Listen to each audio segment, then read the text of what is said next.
Welcome to my channel, Be Techno. Panchatantra के किस्से अपने नैतिक सिखाने और आनंदमय बयान के लिए जाने जाते हैं।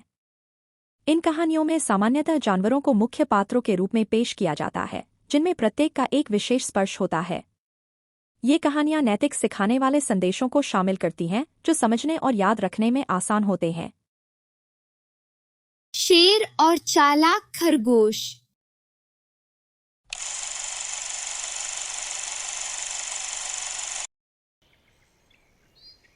दूर एक जंगल में वहां एक शानदार शेर राज करता था।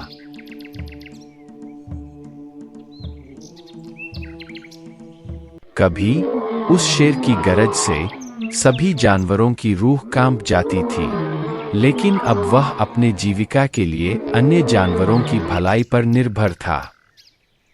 प्रत्येक दिन दोपहर में एक प्राणी खुद को राजा शेर के लिए बलिदान के रूप में प्रस्तुत करता, उनकी अंतः विलुप्ति से बचाव के लिए एक प्रतीक के रूप में। यह एक डर और अनिवार्यता से उत्पन्न समझौता था, और एक समय के लिए यह उसके उद्देश्य को अच्छी तरह से पूरा करता था। फिर भी इस विशेष दिन पर शेर अपने आप को अकेला पाया। उसकी गहरी गुफा में सामान्य भोज की कमी थी। अधीरता उसके पेट में कराह रही थी और उसके अंदर क्रोध एक विस्फोट की तरह उगल रहा था।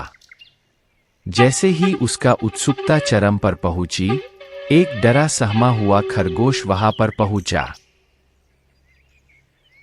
तो मेरा भोजन इतनी देर में पहुंचा और इतना छोटा। ये जानवरों को सबक सिखाने की आवश्यकता है, लेकिन पहले मुझे अपना पेट भरने दें। तुम्हें कैसे इतना वक्त लगा? माफ कीजिए मेरे प्रभु, मैं समय पर यहाँ पहुंच जाता, लेकिन मुझे जंगल में एक नया शेर मिल गया था। शेर चौंकते हुए कहा, मुझे इस शेर के बारे में सब कुछ बताने के लिए तुम्हें आज्ञा है। यह शेर मुझे खा जाना चाहता था, लेकिन मैंने उसे बताया कि मैं पहले ही आपसे मिलने के लिए राह चल रहा हूँ। उस शेर ने मुझ पर हंसा। उसने कहा कि एक सच्चा राजा वह होता है जो अपनी शिकार का पीछा करता है, और कि मैं एक कमजोर शेर के सामने झुकना नहीं चाहिए। ये उसके शब्द हैं मेरे प्रभु, मेरे नहीं। यह शेर मुझे अपमानित कैसे कर सकता है? तुरंत मुझे उसके पास ले जाओ। मेरे प्रभु, दूसरे शेर को भी आपसे मिलना था। उसने मेरी जिंदगी इसलिए बख्शी ताकि मैं आपको संदेश पहुंचा सकूं। वह कहता है कि वह जंगल का नया राजा है। क्या उसने ऐसा कहा?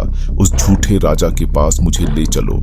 लेकिन मेरे प्रभु, मैं उसे पीछा करने की सलाह नहीं दूंगा। वह बहुत मजबूत है और वह उसका किला में निवास करता है। हाँ, मैं एक हल्के फुल्के खरगोश से गर्व को समझने की अपेक्षा नहीं करता। इस जंगल में कोई भी मुझे चुनौती नहीं दे सकता और जीवित बच सकता है। बस मुझे उस झूठे जंगल के राजा के पास ले चलो। खरगोश ने शेर को जंगल के दूसरे कोने ले गया। वहां एक खाली मैदान में एक गहरा और डरावना पत्थरी कुंड था। खरगोश सरसराते हुए कहा, दूसरा शेर उस किले में निवास करता है। निश्चित चाल से शेर कुएं की ओर बढ़ा और उसके गहराई में झांका, अपने प्रतिद्वंद्वी को नीचे इंतजार में पाने की उम्मीद के साथ। शेर ने कुंड की दीवार पर चढ़कर नीचे की ओर देखा। वहां उसने दूसरे शेर को खुद को देखते हुए देखा। मूर्ख शेर को पता नहीं था कि वह अपनी ही प्रतिबिंब को देख रहा था। उसने एक विशाल गरज मारी। गरज कुंड की दीवारों में गूंजती हुई और भी जोर से सुनाई दी। तुम सही हो, यह शेर सही में बहुत मजबूत है। उसकी गर्जन शक्तिशाली है, लेकिन चिंता मत करो, मैं इसे कुछ ही समय में मार दूंगा। इतना कहकर शेर कुंड में कूद गया। उसने कुंड की दीवारों में अपना सिर दे मारा और कभी बाहर नहीं आया।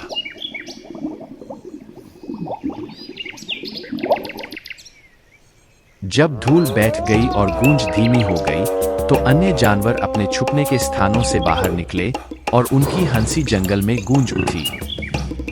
खरगोश सिंह के पतन से प्रोत्साहित होकर अहंकार और गर्व पर विजय का प्रतीक के रूप में समूहित भीड़ के सामने विनम्रता से झुक गया।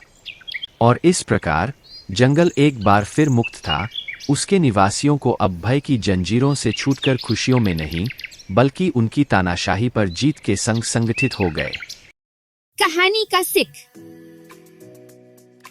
बुद्धिमत्ता भौतिक शक्ति को मात देती है। छोटा सा खरगोश बुद्धिमान था और अपनी बुद्धि से शेर को हरा दिया। ईर्ष्यालु शेर अपने कार्यों के बारे में सोचने की बजाय केवल जल्दबाजी में काम करता था। उसकी भूख और उसका अहंकार ने उसके मन को संवेदन शून्य बना दिया था। बच्चे इस कहानी का सीख कैसे अपने जीवन में लागू कर सकते हैं? यह कहानी बेवकूफ शेर और चालाक खरगोश की है। क्योंकि शेर को लगा कि वह मजबूत है, उसने जानवरों को अपने अधीन करने का दावा किया। लेकिन चालाक खरगोश ने शेर को धोखा दिया और उसे एक बड़ा सबक सिखाया। वे बच्चे जो किसी भी क्रिया को करने से पहले सोचते हैं, वे तेज दिमाग वाले होते हैं और किसी भी स्थिति में अच्छा काम कर सकते हैं। बुद्धिमान होना और चतुराई से सोचना किसी भी समस्या को हल करने में मदद कर सकता है, और हठ शक्ति दूसरों को पराजित करने का जवाब नहीं है। शेर और चालाक खरगोश की कहानी बहुत सुंदर है, क्योंकि यह बच्चों को शारीरिक शक्ति के मुकाबले बुद्धिमत्ता का महत्व सिखाती है। Thanks for watching my channel. Be Techno. Do like, share and subscribe my channel.